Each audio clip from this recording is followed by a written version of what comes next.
Rasa tak terbalas episode 61. Ketika Julian memasuki kamar mereka, Jenny berdiri di depan meja rias dengan rambut basah, mengenakan jubah mandi putih yang membungkus tubuhnya dengan anggun. "Julian, di mana pengering rambutnya?" tanyanya tanpa menoleh, tetapi jelas ia menyadari kehadiran suaminya di ruangan itu. Julian melangkah mendekat tanpa suara, lalu melingkarkan lengannya di pinggang Jenny dari belakang. Ia membelai lembut paha kanan istrinya sambil menunduk untuk mencium daun telinganya. Dengan suara berat, ia berbisik, "Kau tahu betapa cantiknya kau terlihat seperti ini?" Jenny berbalik, senyum nakal tersungging di wajahnya. Ia melingkarkan lengannya di leher Julian dan menjawab dengan nada menggoda, "Kalau begitu, kenapa kau tidak langsung memilikiku saja?" Julian tertawa kecil, lalu mencium ujung hidungnya dengan penuh kasih. "Beri aku waktu sebentar. Aku perlu mandi dulu," ucapnya lembut. Jenny mencibir kecil, tetapi tak bisa menyembunyikan senyumnya. Ia membuka dua kancing atas jubahnya, lalu berkata dengan nada genit, "Keluarlah segera, aku akan menunggumu." Julian menarik napas panjang, seolah menenangkan dirinya. 5 menit, katanya tegas, sebelum bergegas ke kamar mandi. Sementara Julian mandi, Jenny duduk di tepi tempat tidur. Ia mengambil ponsel suaminya yang tergeletak di meja samping, lalu mulai bermain game favoritnya. Waktu berlalu tanpa ia sadari. 5 menit kemudian, Julian keluar dari kamar mandi dengan handuk melilit pinggang. Pemandangan yang menyambutnya membuatnya hanya bisa menggelengkan kepala sambil menamparkan dahinya sendiri. Jenny, yang awalnya terlihat penuh semangat, kini terlelap di atas tempat tidur. Ponsel Julian tergeletak di dadanya, game masih terbuka di layar. Posisi tidurnya juga tidak biasa. Kaki kanannya lurus di tempat tidur, sementara kaki kirinya menggantung di tepi ranjang. Rambutnya yang basah masih dibiarkan terurai, dan jubah mandinya tetap terikat rapi. Julian mendekat, menatap wajah Jenny yang damai dalam tidur. Ia tersenyum tipis, lalu dengan lembut mengangkat kaki kirinya ke atas ranjang dan menutupi tubuh Jenny dengan selimut tipis. "Kau memang tak pernah berubah, sayang," gumamnya pelan, sebelum mengecup keningnya dengan penuh kasih. Julian menghela napas panjang. Ia membuka lemari, mengambil pengering rambut, dan perlahan membangunkan Jenny yang masih terlelap dengan lembut. "Jenny, bangun dulu sebentar. Biarkan aku mengeringkan rambutmu, baru kau bisa tidur dengan nyaman," ucapnya lembut. Jenny membuka mata perlahan, sambil mengucek-ucek matanya yang masih berat. "Apakah aku tertidur lagi?" tanyanya dengan suara serak. Julian mengangguk sambil tersenyum hangat. "Ya, mungkin kau lelah. Biarkan aku mengeringkan rambutmu dulu, setelah itu kau bisa tidur kembali." Jenny menggeleng pelan dan mencoba bangkit. "Tapi kita masih harus." Julian memotong ucapannya dengan lembut. "Tidak apa-apa, sayang. Kita bisa makan setelah ini." Jenny menyandarkan kepalanya ke bahunya, matanya tampak sendu. "Maafkan aku, Julian. Aku tidak tahu apa yang salah dengan diriku. Aku tidur sepanjang perjalanan, bahkan sekarang. Rasanya aku merusak liburan kita." Julian tertawa kecil sambil mengusap rambutnya. "Bodoh sekali kau ini. Tujuan utama liburan ini adalah agar kau bisa santai dan bersenang-senang. Jadi, tidak ada yang perlu dikhawatirkan." "Tapi tetap saja," Jenny berkata pelan, dengan sedikit rasa bersalah. Julian mencium puncak kepalanya, menenangkannya. Jangan terlalu banyak berpikir. Sekarang, biarkan aku mengeringkan rambutmu dulu. Setelah itu, kau bisa beristirahat, dan aku akan membangunkanmu saat makan malam sudah siap. Setelah selesai mengeringkan rambut Jenny dan membantunya berganti pakaian, Julian menyelipkannya ke dalam selimut dengan penuh perhatian. Ia mengecup kening Jenny sebelum meninggalkan ruangan, membiarkannya beristirahat dengan tenang. Di tempat lain, Farah berjalan perlahan memasuki kamar Yuda, tetapi ruangan itu terlihat kosong. Ia mengedarkan pandangan ke sekeliling, lalu memanggil dengan suara pelan, "Yuda, kamu di sini?" Tak ada jawaban. Setelah menunggu beberapa saat tanpa hasil, Farah memutuskan untuk berbalik dan pergi. Namun, saat ia hampir mencapai pintu, tiba-tiba sepasang tangan melingkari pinggangnya dari belakang dan menariknya kembali ke dalam ruangan. "Ah!" Farah memekik kecil, terkejut dengan serangan mendadak itu. Yuda menutup pintu dengan satu tendangan ringan, lalu menekan Farah ke daun pintu. "Kau mengabaikanku," ujarnya dengan nada cemburu. Farah memukul dadanya pelan. "Kau mengagetkanku, Yuda," katanya setengah tertawa, setengah kesal. Yuda tersenyum nakal, mendekatkan wajahnya ke tubuh Farah, lalu menggosokkan hidungnya di lehernya. "Aku mencintaimu," bisiknya dengan suara dalam. Farah terkikik dan menatapnya dengan penuh kehangatan. "Oh iya. Tapi kenapa kamu tidak memberitahuku, kalau kamu tidak tahu cara makan ikan?" balasnya dengan nada menggoda. Yuda memutar matanya, ekspresi wajahnya jelas menunjukkan kekesalan. "Aku sedang mencoba bersikap romantis di sini, dan kau malah meledekku." Farah mendorongnya pelan, lalu berkata sambil tersenyum manis, "Minggir, biarkan aku melihat seperti apa kamar pacarku ini." Namun, Yuda menggeleng keras, berdiri tegak menghalangi jalannya. "Tidak, aku tidak akan membiarkanmu pergi tanpa satu ciuman," katanya dengan nada menantang. Farah mendekat, memberikan kecupan singkat di bibirnya. "Sudah, kan?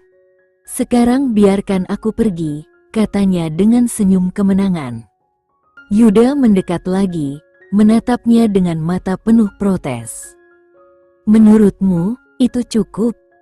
tanyanya, nada suaranya memancarkan ketidakpuasan. "Yuda, jangan memaksaku. Paman Romi dan Paman Irfan juga ada di sini, loh," jawab Farah sambil tertawa kecil. "Mereka ada di bawah. Mereka tidak akan naik," Yuda membalas cepat. "Yuda," Farah berkata dengan nada lembut tapi tegas. Akhirnya, Yuda menghela napas panjang dan mundur. "Baiklah, baiklah. Tapi malam ini, jangan cari alasan lagi," katanya dengan nada menggoda. Farah terkikik pelan, menyembunyikan wajahnya yang sedikit memerah. "Kita lihat saja nanti," balasnya sambil berjalan menjauh. Yuda tersenyum tipis, lalu berkata sebelum masuk ke kamar mandi, "Aku mau mandi dulu." "Jangan ragu untuk menyentuh apapun di ruangan ini, sayang. Lagi pula, ini adalah kamar masa depanmu." Farah tersenyum hangat, lalu mulai menjelajahi kamar Yuda dengan penuh rasa penasaran. Ruangan itu dipenuhi dengan kepribadian Yuda, membuatnya merasa semakin dekat dengannya. Kamar Yuda sangat luas dengan desain yang sederhana namun terasa nyaman. Meski warna dindingnya tidak sesuai dengan selera Farah, tetapi atmosfer ruangan tetap menyenangkan dan terasa hangat. Setelah mengamati kamar itu sebentar, Fafa 9 mulai membuka kopernya untuk menata pakaiannya di lemari. Namun, ekspresi Farah berubah kesal ketika ia menyadari sesuatu. "Yuda, kau lupa membawa baju tidurku?" teriaknya sambil mengerutkan kening. Tidak lama kemudian, Yuda keluar dari kamar mandi dengan rambut basah dan hanya mengenakan handuk yang melilit di pinggangnya. Tubuhnya yang tegap dan berkilauan karena sisa air membuat Farah terdiam sejenak. "Tidak?" Yuda bertanya dengan wajah santai sambil menyeka rambutnya. Farah masih terpaku, menatap tubuh Yuda yang terlihat seperti pemandangan memikat.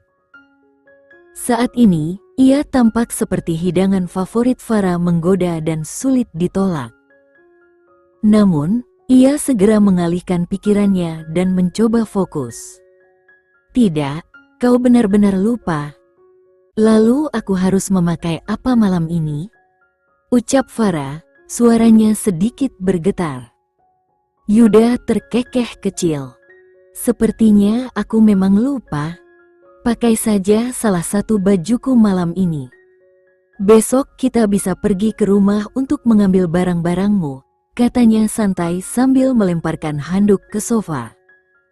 Farah mengangguk perlahan, masih terpesona. Tetapi, Yuda yang menyadari tatapan Farah, mengerutkan alis. "Farah, kenapa kau menatapku seperti itu?" Farah terkejut dan buru-buru menghindari kontak mata. Tidak apa-apa," jawabnya dengan gugup. Yuda berjalan ke lemari pakaian dan mulai memeriksa isi lemari. "Aku lihat dulu, mungkin ada sesuatu yang lebih nyaman untukmu," katanya. "Berikan saja salah satu bajumu." "Itu sudah cukup," balas Farah sambil mencoba kembali tenang. Yuda menoleh dan mengangkat alisnya. "Hanya mengenakan kemejaku? Menurutku itu tidak akan cukup. Aku khawatir tidak bisa mengendalikan diri." Farah tersenyum lebar, menunjukkan sisi beraninya. "Oh, kenapa kau tidak mencoba menguji tekadmu?" tantangnya. Yuda terkekeh sambil menatap Farah dengan tatapan penuh percaya diri. "Kau tidak tahu seberapa kuat tekadku," balasnya. Farah menyeringai kecil. "Kita lihat saja nanti," katanya sebelum membawa pakaian dan masuk ke kamar mandi. Di tempat lain, Niko keluar dari kamar mandinya. Rambutnya yang masih basah terurai sempurna, memberikan aura segar namun maskulin. Saat berjalan menuju balkon, ia melihat sosok Alisa dari jendela, yang sedang berjalan-jalan sendirian di area luar penthouse. Alis Niko terangkat, rasa ingin tahunya langsung bangkit. Apa yang dia lakukan di luar sendirian malam begini? Gumamnya. Tanpa berpikir panjang, Niko segera keluar dari kamarnya dan menuju keluar, berencana untuk menemui Alisa dan memastikan semuanya baik-baik saja. Baginya, malam di pulau ini terlalu tenang untuk dibiarkan begitu saja tanpa perhatian ekstra. Setelah berbicara dengan Julian, perasaan Alisa masih diliputi kegelisahan. Meski ia telah berjanji kepada Julian untuk berdamai dengan Niko malam ini, ia sebenarnya tidak tahu bagaimana caranya. Pikiran Alisa berputar-putar, mencoba menemukan cara terbaik. Ia tahu dirinya telah memaafkan Niko setelah mendengar penjelasannya yang jujur, namun keraguan tetap ada. Ketika Niko mengucapkan kata-kata tulus itu, hatinya perlahan terbuka kembali. Tapi, apakah itu cukup untuk melanjutkan hubungan mereka? Saat Alisa sibuk dengan pikirannya, suara langkah cepat memecah kesunyian. Niko berlari mendekatinya sambil berteriak, "Alisa, tunggu." Ia menoleh dengan helaan napas. Baru saja memikirkan pria itu, dan kini ia sudah muncul, berlari ke arahnya dengan ekspresi seperti bocah kecil yang takut kehilangan sesuatu yang berharga.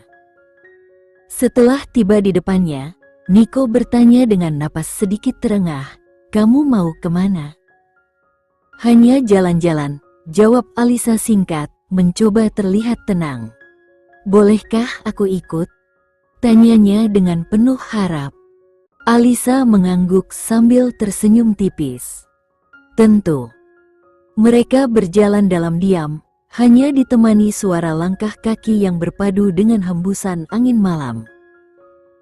Setelah beberapa saat, mereka tiba di sebuah taman kecil dengan bangku kayu yang kosong di bawah pohon besar. Kita duduk di sini sebentar, ya, ucap Alisa menunjuk bangku tersebut. Nico hanya mengangguk, mengikuti tanpa protes. Saat mereka duduk, Alisa mendongak menatap langit yang dipenuhi bintang. Langit malam ini terlihat sangat indah, katanya pelan. Namun, Nico tidak memandang langit. Ia menatap Alisa, memperhatikan setiap detail wajahnya yang diterangi sinar bulan. Dengan suara lembut, ia menjawab, "Ya, memang sangat indah." Keheningan kembali menyelimuti mereka.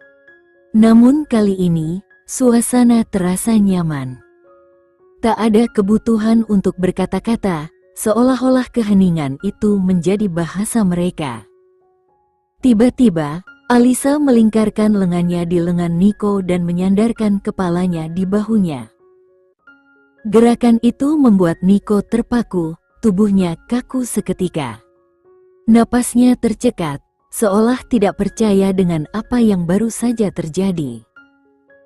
Gerakan kecil itu mengingatkan Nico pada masa lalu mereka. Itulah kebiasaan Alisa ketika ia ingin mengatakan sesuatu yang penting. Kenangan itu kembali membanjiri pikirannya. Segala hal yang dulu terasa begitu jauh, kini tampak begitu dekat dan nyata. Diam-diam, Nico tersenyum kecil. Ia tahu, meskipun perlahan, Alisa telah membuka pintu hatinya lagi untuknya. Dulu, saat kita bersama, aku pikir hidupku tidak akan bisa berjalan tanpa dirimu, bahkan hanya sedetik saja. Tapi lihat aku sekarang, Alisa memulai, suaranya lirih namun penuh emosi. Aku berhasil hidup sendiri selama 8 tahun tanpa mendengar suaramu, tanpa bicara denganmu. Nico membuka mulutnya hendak berbicara, namun Alisa melanjutkan, tertawa kecil meski matanya berbinar dengan emosi. Aku tidak pernah membayangkan kita akan berakhir seperti ini. Dulu, ketika aku membayangkan masa depanku, kamu selalu ada di dalamnya. Saat aku membayangkan memiliki keluarga sendiri, kamu adalah pusat dari semuanya. Tapi hidup tidak selalu berjalan seperti yang kita inginkan, bukan? Ia berhenti sejenak, menarik napas dalam-dalam sebelum melanjutkan. Begitu banyak yang kacau di antara kita, Nico. Tapi meski begitu, aku tidak pernah bisa berhenti mencintaimu. Setelah semua yang terjadi, seharusnya aku membencimu. Seharusnya mudah, kan? Tapi kenapa aku tidak pernah bisa? Kenapa setelah semua ini, aku masih mencintaimu? Ia menunduk sejenak, seolah mencari keberanian untuk melanjutkan. Dan kamu, kenapa kamu tidak pernah berhenti mencintaiku? 8 tahun, Nico. 8 tahun itu lebih dari cukup untuk kita masing-masing menemukan seseorang yang lebih baik. Lebih dari cukup untuk melanjutkan hidup. Tapi lihat kita sekarang. Kita tetap tidak bisa melupakan satu sama lain, tidak peduli seberapa keras kita mencoba. Bahkan dengan kesalahpahaman, bahkan dengan semua rasa sakit, kita tetap tidak bisa menjauhkan hati kita. Alisa menatap Nico dengan tatapan penuh kesedihan dan cinta. Apa yang kita lakukan, Nico? Kenapa kita membiarkan diri kita saling menyakiti seperti ini? Nico tertawa kecil, mencoba menyembunyikan getaran emosinya. Kita memang keras kepala, Alisa. Sangat keras kepala. Aku tidak pernah mencoba mencari orang lain, karena aku tahu tidak ada yang bisa menggantikanmu. Kamu adalah satu-satunya selalu. Sekian dulu ya video kali ini, kita lanjutkan lagi videonya di lain waktu. Oh iya, bagaimana menurut kalian? Semoga bisa sedikit menghibur kalian semua. Untuk teman-teman yang baru nonton, jangan lupa subscribe ya, hehehe. Dan kalau teman-teman ada yang ingin gabung langganan, bisa langsung gabung saja untuk dapat fitur yang menarik dan sedikit membantu Mimin. Terima kasih banyak sudah menonton, sampai jumpa lagi, bye.